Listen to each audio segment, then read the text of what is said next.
It happened Sunday on 4 Points Road in Waynesboro. Investigators say Hannah Cobb had some sort of altercation with Telvin Osborne when a gun went off and Osborne got shot. He was pronounced dead at the scene. The sheriff, Alfonso Williams, says they're still getting search warrants, but he says this shooting was not accidental and Cobb could face more charges.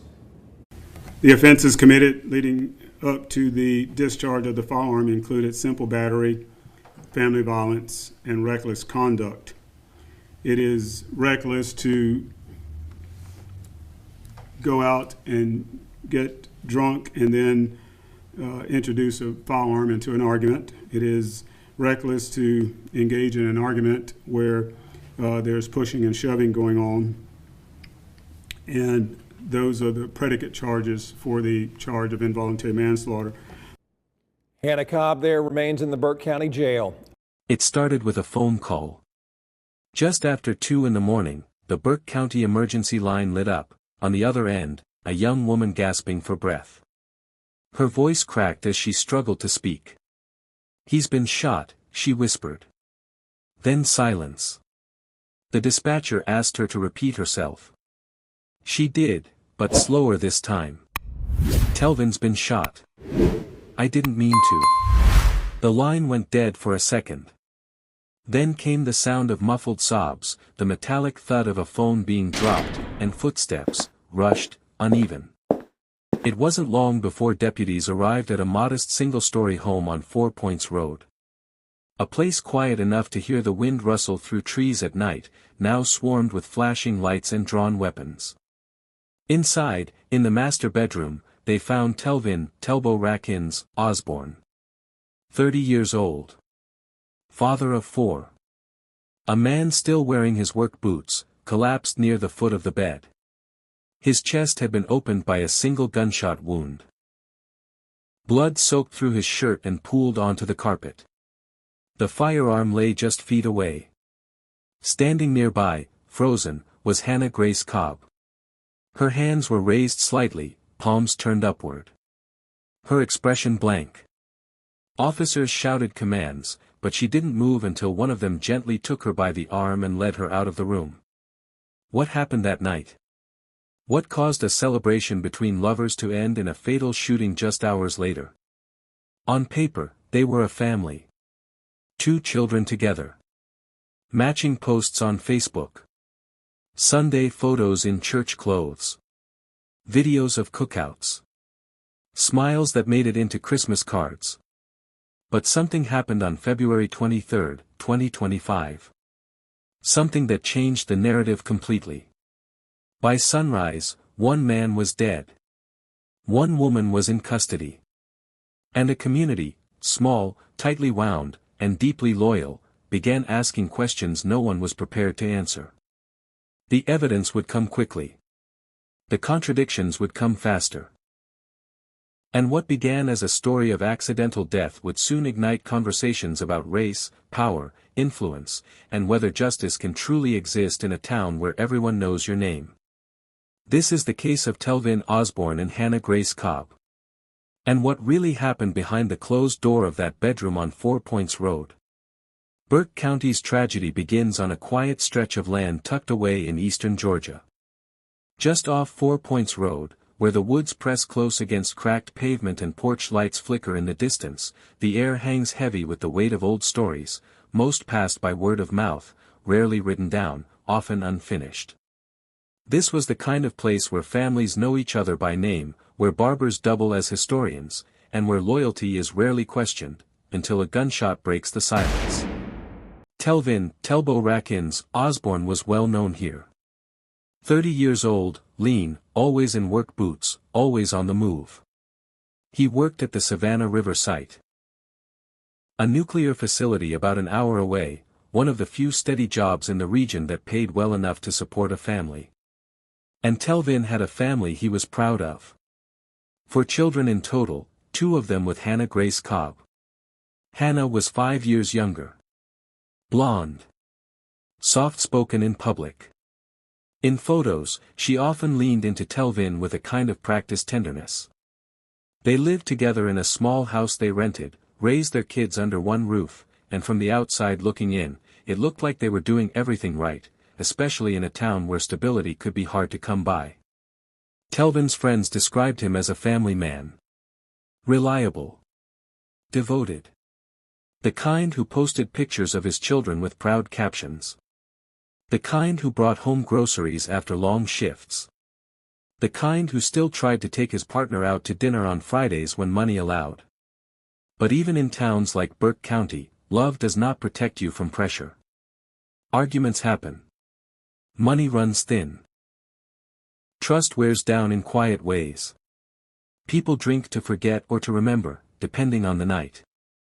And on the night of February 23, 2025, something began to unravel. Earlier that evening, neighbors saw Telvin and Hannah outside with the kids. Nothing out of the ordinary. A few heard laughter. One neighbor, an older man who lived across the road, recalled seeing Telvin grill something in the backyard. But later, much later, after the sun dipped behind the trees and the crickets started up, that same neighbor heard shouting. He thought it might have been the television. It wasn't. Inside that house, things had shifted. The kids were asleep. The lights were dim. And in the master bedroom, two people who knew each other better than anyone else were drinking. That wasn't unusual. Friends would later say they often drank together. It was part of their routine. A way to wind down. Except that night, the drinking didn't lead to winding down. It led to an argument. The details of that argument remain disputed. No one else was there to witness it. But what is known is this: at some point, Hannah Grace Cobb picked up a handgun. A .40 caliber. Registered. Legal. She would later tell deputies that she was simply checking it, that both she and Telvin had a habit of inspecting their firearms, cleaning them, making sure they worked. That's what she said. But when investigators arrived, what they saw painted a different picture. The gun had been fired. A shell casing was found near the dresser. Telvin had been shot directly in the chest. The bullet entered cleanly, as if he had been standing still. The firearm was recovered just feet away. And the safety? Still engaged. Meaning it had been disengaged, fired, then re-engaged. Telvin was pronounced dead on the scene. Hannah was taken in for questioning. Her demeanor was described as shaken. Distraught. She cried during the interrogation, repeated that it was all a mistake, that she didn't mean to pull the trigger, that they had been arguing but she never meant for any of it to happen. She said she loved him. She said they were planning a vacation. She said she didn't know the gun was loaded. The sheriff wasn't convinced. Alfonso Williams had served in Burke County for decades. He listened to her story, reviewed the photos, read the first responder reports, and then told the media what he believed: this wasn't an accident. This was recklessness. And someone had to be held accountable. The official charge was felony involuntary manslaughter. A charge that, in Georgia, is typically reserved for deaths caused by criminal negligence rather than premeditation. To many in the community, the charge felt far too light. Telvin's family was the first to speak out. His younger brother, Roderick Williams, stood on the courthouse steps 2 days later and called the investigation biased. He said there were people protecting Hannah. He said if the roles had been reversed, if Telvin had pulled that trigger, he wouldn't be out on bond. He'd be behind bars without question. That accusation landed hard. Because there was something else about Hannah Grace Cobb that had started to come up in hushed conversations, something that had little to do with the shooting itself, and everything to do with the aftermath. It was whispered that Hannah's family had ties to law enforcement. A cousin in the sheriff's office. An uncle who used to work in county administration. Nothing confirmed. Nothing on paper. But in a place like Burke County, those kinds of connections can be enough to shape narratives before facts are even collected. The arrest happened quickly. But so did the release. Hannah posted bond, $25,000, and was back home within 48 hours, now wearing an ankle monitor and under house arrest. Cameras caught her leaving the courthouse with her attorney, head down, avoiding questions. No apology. No statement. Just the click of shoes on pavement and the dull hum of public outrage growing louder by the hour. Telvin Osborne was buried 5 days later. Hundreds showed up. Some wore shirts with his picture. Others carried candles. His mother couldn't speak. His eldest son stood near the casket and asked a question no one could answer: why would she shoot my daddy? And that's when Burke County changed. This wasn't just a domestic case anymore. This was personal. Political. Racial. It was about more than two people. It was about what people believed justice should look like, and whether that belief held true depending on who was standing in the courtroom. As the investigation continued, more details would emerge. And the line between accident and intention would become harder to draw. Because what happened that night may have started with a single bullet, but it didn't end there. It was just a routine check. That's what she told them. That's what she told everyone. I was checking the gun, Hannah said. We always check the gun. But inside that house, on the night Telvin Osborne died, there were too many details that refused to sit still. Too many questions the truth didn't answer. Deputies stepped through the front door just minutes after the 911 call ended. The living room lights were on.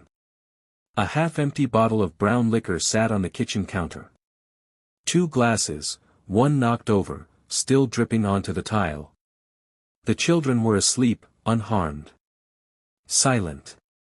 One deputy would later say the house was so quiet, it made the sirens outside feel louder. They moved down the hallway. Into the master bedroom. And there he was. Telvin lay on his back. His legs twisted slightly. His shirt pulled up, as if he tried to grab at his chest in the final moment. Blood pooled beneath him, soaking into the fibers of the bedroom carpet. One shot. Center mass. No signs of struggle in the room. No overturned furniture. No defensive wounds. And the gun?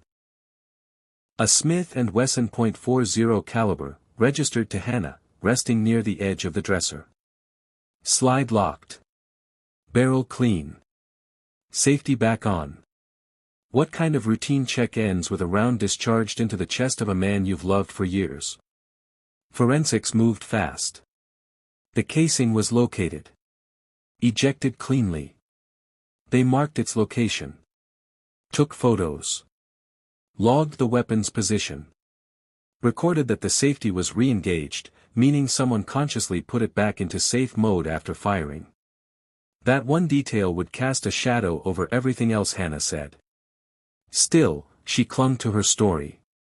She told investigators that she and Telvin had a habit. They cleaned their guns together. Practiced handling. Kept them nearby, just in case. She said she picked it up during the argument, but only to inspect it, never to use it.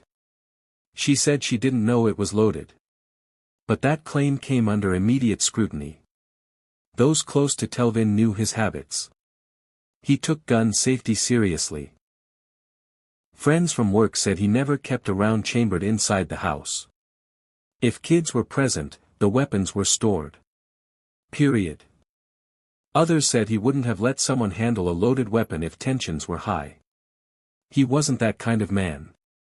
So why was there a round in the chamber?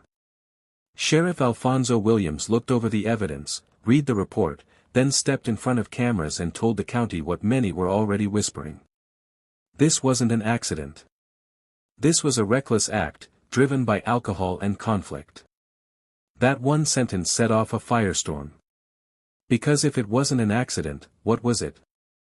The toxicology reports later confirmed both had been drinking. Hannah's blood alcohol content was above the legal limit. Telvin's was even higher.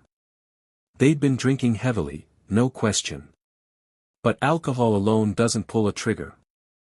Alcohol alone doesn't decide to re-engage a safety. Alcohol doesn't place a casing neatly on the floor while someone bleeds out beside their bed. More troubling still was what came next. Text messages recovered from Hannah's phone painted a more volatile picture of their relationship. In the days leading up to the shooting, they'd argued over jealousy. Accusations of infidelity. Missed calls. One message read, "You keep playing with me like I won't snap." Another, "I'm tired of this. You want to find out how far I'll go?" The prosecution would later argue those words mattered. That intent isn't always formed in the moment. Sometimes, it's written days before. And then there was the silence after the shot. When asked what she did immediately after pulling the trigger, Hannah hesitated. She said she panicked. Dropped the gun. Screamed his name. But the neighbors never heard screaming. They only heard the shot. One neighbor even claimed they waited several minutes before the sirens came. Why wait? Why not call the moment it happened? Was it shock? Or calculation? Even the 911 call raised suspicions. Her tone was flat. Her words carefully chosen. She never once asked for help. Never pleaded for someone to come quickly. She just said what happened. Or what she wanted them to believe had happened. Back at the station, Roderick Williams listened to that call over and over again. Telvin's brother. Younger by 5 years, but louder in grief than anyone else. And in his voice, the rising tension of a man who no longer believed the system would do the right thing. He spoke at a town hall, holding a photo of Telvin and his kids. Don't let them tell you it was an accident. Don't let them clean this up just because she knew the right people. My brother is gone. He bled out in the room they shared. You really believe that was just a routine check? The crowd fell silent. No one answered. Meanwhile, in online forums and social media threads, people began piecing together their own theories. Some believed Hannah's story. Others didn't. Some questioned how quickly she was released on bond. Others questioned the manslaughter charge altogether.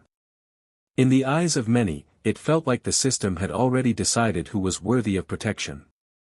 But the investigation wasn't over. As more witnesses came forward and more records were pulled, it became clear that this wasn't a one-time incident between two people who loved each other. This was a relationship marked by friction, private arguments, silent resentment, quiet accusations that never made it past the front door. The walls of that house had heard more than anyone realized. And on the night Telvin Osborne died, they heard one final argument. Followed by one gunshot. Then nothing. A routine check. Or something else entirely. Because as the investigation into Telvin Osborne's death deepened, so too did the portrait of the relationship that led to it.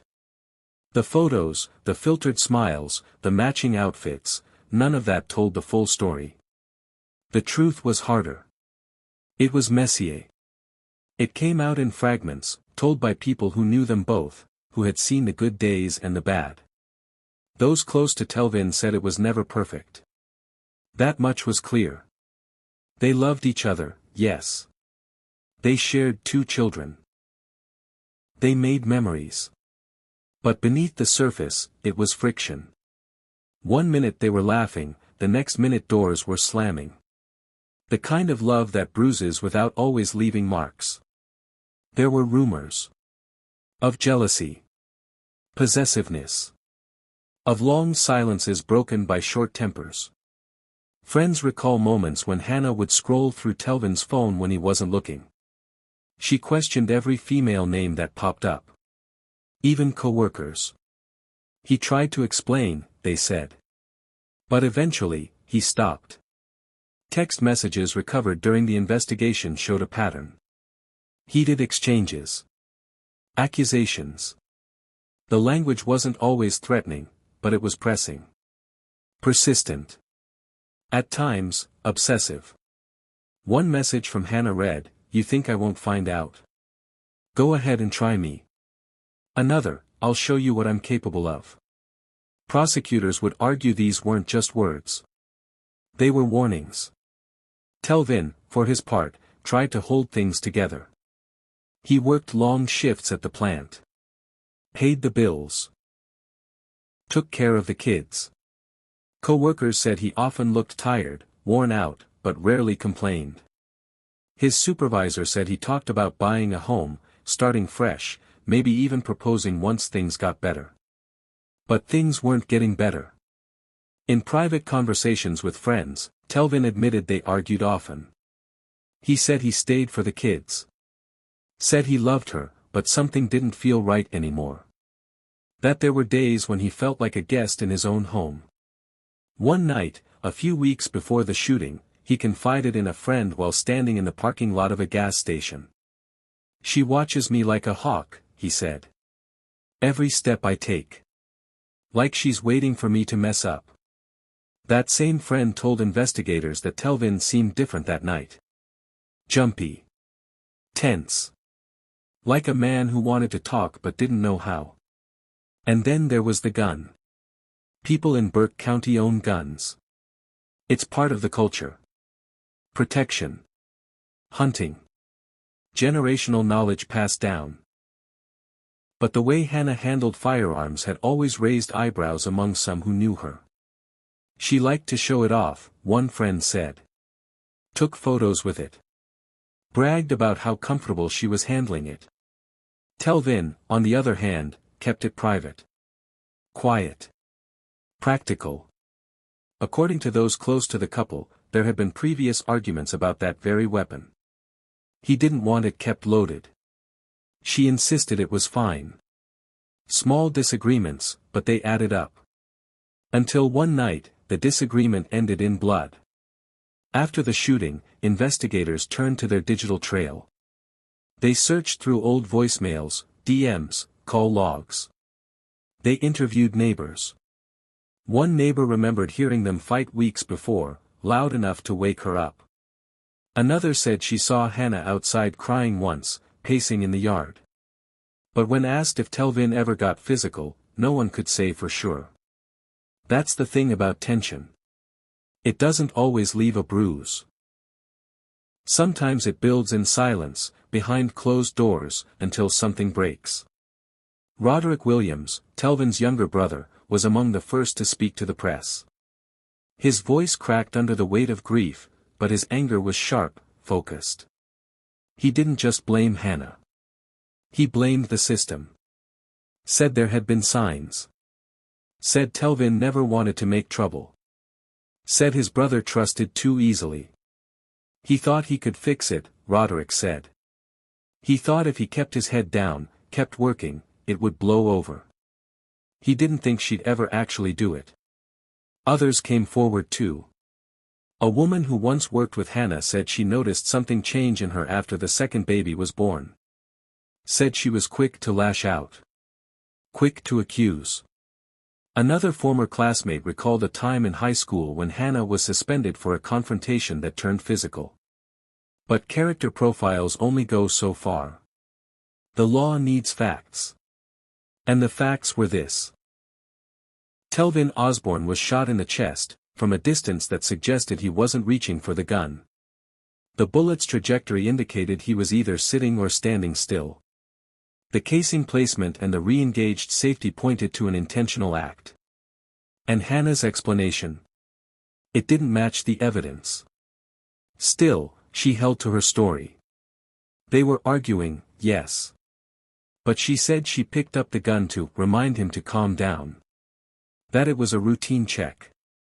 That she pulled the slide, and it discharged. That it was all a horrible accident. But as the days passed, that explanation carried less weight. Because no one could explain why the safety was back on. No one could explain the positioning of the casing. No one could explain the messages that warned of something boiling under the surface.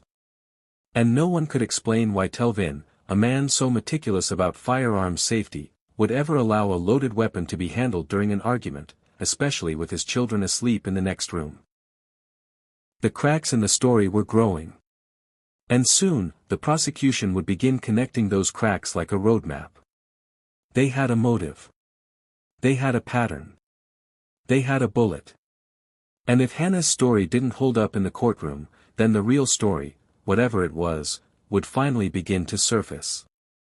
February 23, 2025. That night began like so many others in their home, quiet, low-lit, the children tucked away in their rooms. Outside, a thin fog clung to the gravel-lined road. Inside, the television played something no one would remember. A bottle of Crown sat open on the kitchen counter. The second glass had already been poured. Telvin had gotten home just before 10. He was still in his work boots, still carrying the weight of a long shift at the nuclear plant. Hannah was already in the living room, scrolling through her phone. She had texted him earlier, nothing unusual. A short message, "We need to talk tonight." It wasn't the first time she'd sent something like that. Whatever was discussed earlier in the day wasn't enough. Because sometime between midnight and 2 a.m., the temperature inside the house began to change. The voices rose. A neighbor would later tell deputies that they heard what sounded like stomping, like someone pacing hard. Maybe both of them. Then a thud. Then silence. Then the sound of a woman talking loudly. Not screaming. Just sharp. Controlled. Focused. That detail, the control in her voice, stuck with investigators later. In the bedroom, Telvin's phone buzzed once around 1:47 a.m. He didn't answer. The message was never opened. By 2:13 a.m., he was dead. There was no struggle. No defensive wounds. No overturned furniture or visible chaos in the room. Just a man, lying on the floor near the foot of the bed, bleeding out from a single gunshot wound to the chest. A .40 caliber Smith & Wesson nearby. A casing by the dresser. The smell of alcohol thick in the air. And Hannah. She was the one who made the call.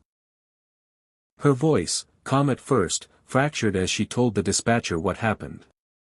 The full recording, later played in court, would raise more questions than it answered. "Telvin's been shot," she said. When asked who pulled the trigger, she paused. Then, finally. "It was me. But it was an accident. I swear." That pause. That hesitation. It echoed in the courtroom weeks later. Deputies arrived in under 5 minutes. One of them was the same officer who'd been called to the home 2 years prior for a noise complaint. He remembered the house. He remembered the names. He did not remember any signs of danger. But this time, it was different. The weapon was still warm. The round had passed through Telvin's sternum. There were no signs of life when they found him. Paramedics performed compressions, but there was nothing left to save. Hannah was taken outside, sat on the front steps under a blanket. Her hands trembled. Her shirt had a single drop of blood near the hem. Her eyes were red. But dry. No tears. Detectives began their questioning before the sun came up. And as the story unfolded, it was clear they weren't getting the full truth. She claimed they were arguing about a message she saw on his phone. A woman's name. She wouldn't say who. She said she grabbed the gun to make a point. That she forgot it was loaded. That it went off by mistake when she pulled the slide. But the mechanics didn't match her words. To fire a round from that particular model, the slide has to be pulled back and released. The safety must be disengaged. A round must be chambered. It's a deliberate action. It's not something that happens when a weapon is handled casually, especially if, as she claimed, she was just checking it. The casing ejected cleanly and landed where gravity would naturally place it, near the dresser, not on the bed or beside the victim. The blood spatter told its own story. Telvin was standing when he was shot. Or sitting. But he was facing her. He wasn't rushing her. He wasn't lunging. His hands bore no sign of a struggle. And then, the final act, the safety had been switched back on. That one detail stopped everyone in their tracks. Because it meant she had fired the weapon, then manually re-engaged the safety before calling 911. Why? Why would someone put the safety back on after firing a round into the chest of the man they loved? Investigators never received a clear answer. Neither did the jury. Within 48 hours, Hannah was booked on felony involuntary manslaughter. The charge, less than what many expected, sparked immediate backlash. Prosecutors cited lack of premeditation. No recorded threats. No witnesses to a direct act of aggression. But the community wasn't satisfied. Telvin's family, especially Roderick, demanded more. He held a vigil outside the courthouse. Spoke to local reporters. Held up photos of Telvin's children. His voice trembled, but his words were clear. She shot my brother while their babies slept in the next room. And they're calling it an accident? Across town, opinion was split. Some believed Hannah. Said she looked broken. Said she had always seemed like a good mother. A gentle woman. Others pointed to her behavior in the days that followed, the way she avoided the cameras. The way she gave no statement. The way she returned to her home and pulled the blinds shut, as if waiting for everything to blow over. But it wasn't blowing over. The district attorney's office confirmed that Hannah's bond had been approved within hours. That raised new questions. How? Who approved it so quickly? And why such a low amount? Then came the rumors. That she had relatives in law enforcement. That someone made a call. That someone looked the other way. The sheriff denied it all. So did the judge. No favoritism, they said. No influence. Just due process. But due process, for Telvin's family, felt like a slow, suffocating crawl toward a justice they didn't trust. And then came the footage. A neighbor's home security camera, facing the street, captured audio from that night. It wasn't perfect. Muffled. But at 2:11 a.m., two voices could be heard. One male. One female. A sharp exchange. Then a loud sound, distinct, unmistakable. The sound of a single gunshot. Followed by 20 seconds of silence. Then, the front door opening. Heavy breathing. No screaming. Just footsteps. Then, the door closed again. 20 full seconds before she made the call. A prosecutor would later describe that silence as the longest moment of decision in the entire case. Because what she did in those 20 seconds, how she moved, what she thought, where she stood, would never be fully known. And that mystery, that void, would haunt this case more than anything else. The scene was sealed. The evidence was logged. The questions were mounting. And in Burke County, Georgia, the story that once seemed like a tragic accident now felt like the beginning of something far more deliberate, methodical, and cold. The courtroom would come next. So would the trial. And as the first witness was called, the first photos shown, the first question asked, the line between guilt and grief began to blur. Courtrooms have a way of stripping people down. It doesn't matter who you were outside, how loved you were, how hated, how careful, how reckless. Once you sit in that witness chair, under oath, with 12 strangers watching your every move, you are only what the evidence allows you to be. When the trial of Hannah Grace Cobb began, the courthouse in Burke County filled faster than anyone expected. Rows of wooden benches lined with reporters, community members, distant relatives. Telvin's family sat in the front, stone-faced. His children weren't allowed inside. Too young. Too fragile. But their photos sat on the prosecution table, staring back at the woman who pulled the trigger. Hannah wore black on the first day. Hair pulled back. No makeup. Her eyes fixed forward as the charges were read. Felony involuntary manslaughter. Reckless conduct. Unlawful discharge of a firearm. But the real charge, the one everyone felt, was something deeper. You could hear it in the tension that filled the room. You could feel it when the jury walked in. This wasn't just about a shooting. This was about trust. About truth. About whether anyone in that room still believed her. The first turning point came not from a surprise witness, but from a detail no one outside of law enforcement had known. A forensic analyst took the stand. She was quiet. Methodical. She walked the jury through the firearm's condition, make, model, weight. Then, the mechanics. She showed how the Smith & Wesson operated. How the safety worked. How the gun had to be chambered, handled, triggered. And then she dropped it, the detail that hit like a bolt of lightning. There was no fingerprint pattern on the trigger itself, she said. No smudges. No oils.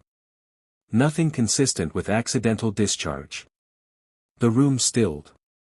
Can you explain that? The prosecutor asked.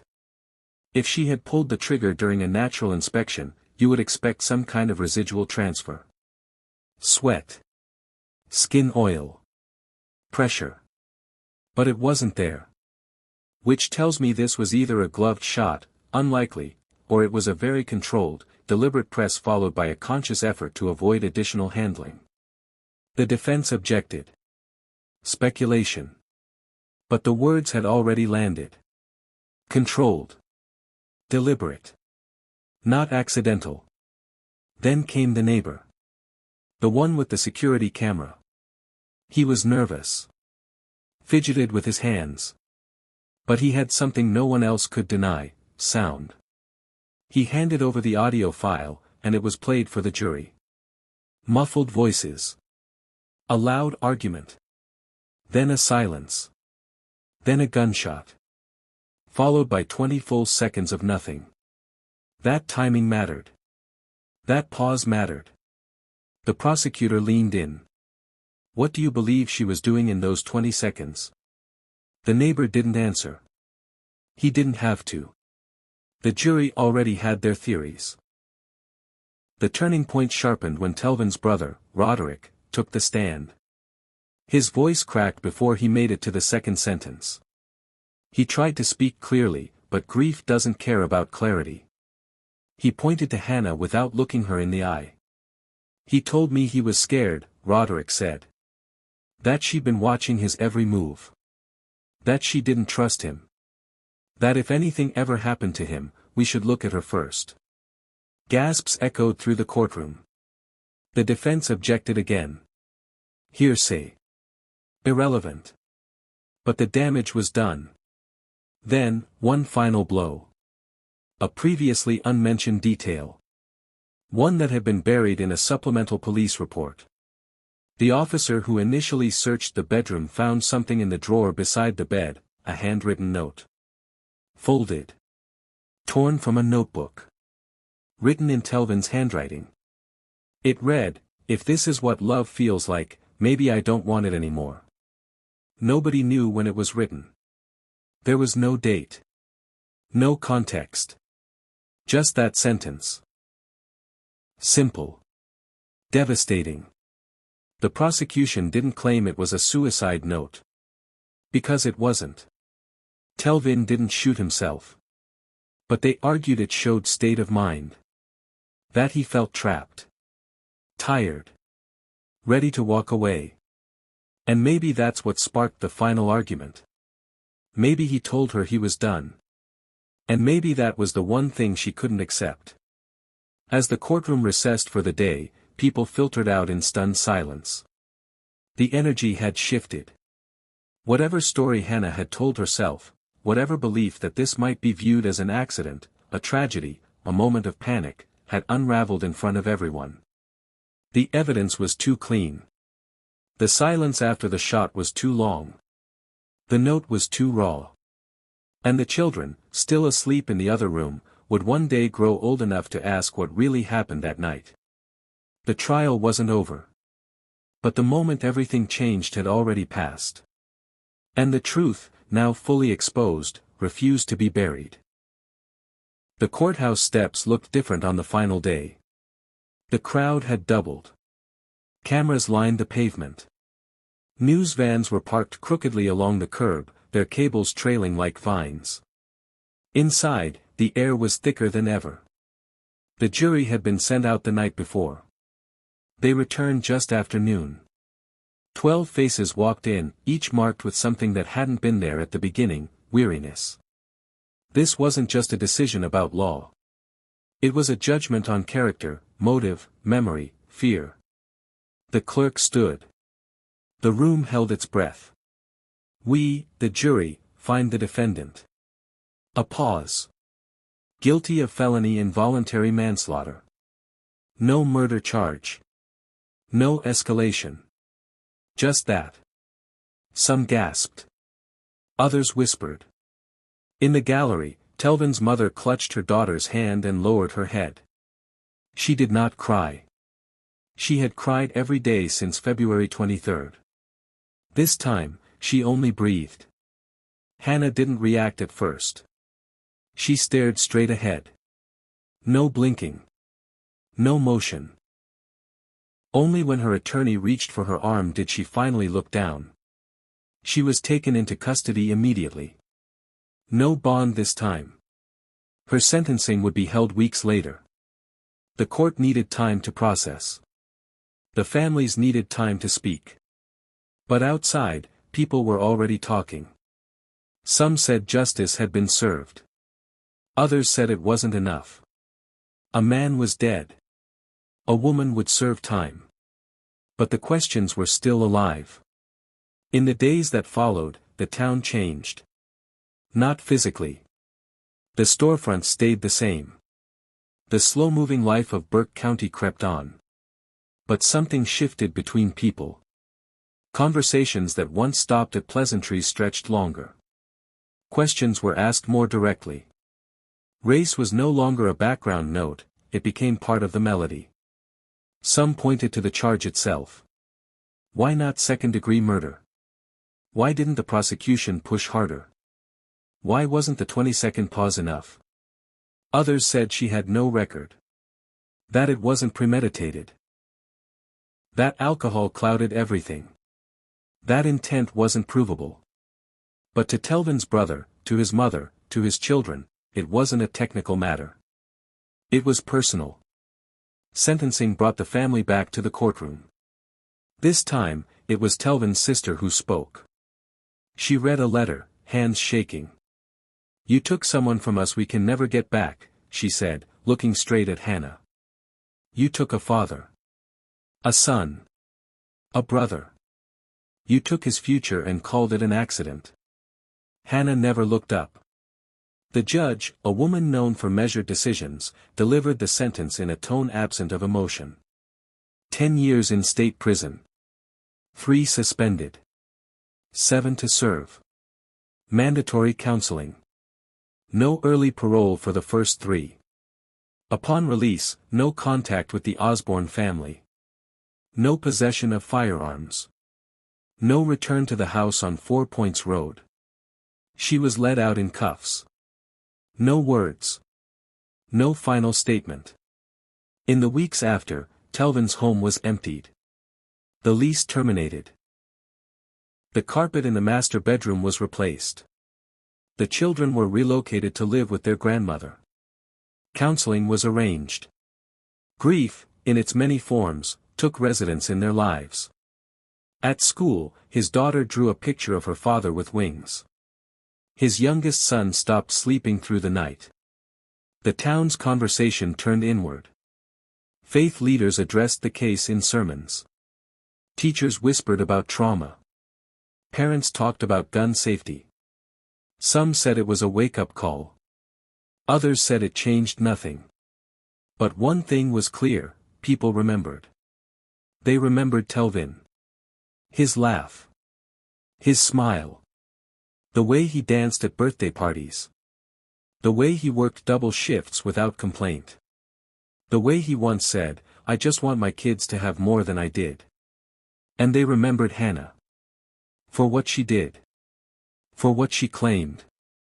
For what she became the moment she pulled that trigger. In time, another story would rise. Another trial. Another tragedy. But this one remained, carved into the quiet streets of Burke County like a scar. A reminder that even in the most ordinary homes, on the most ordinary nights, everything can change in an instant. A bullet. A body.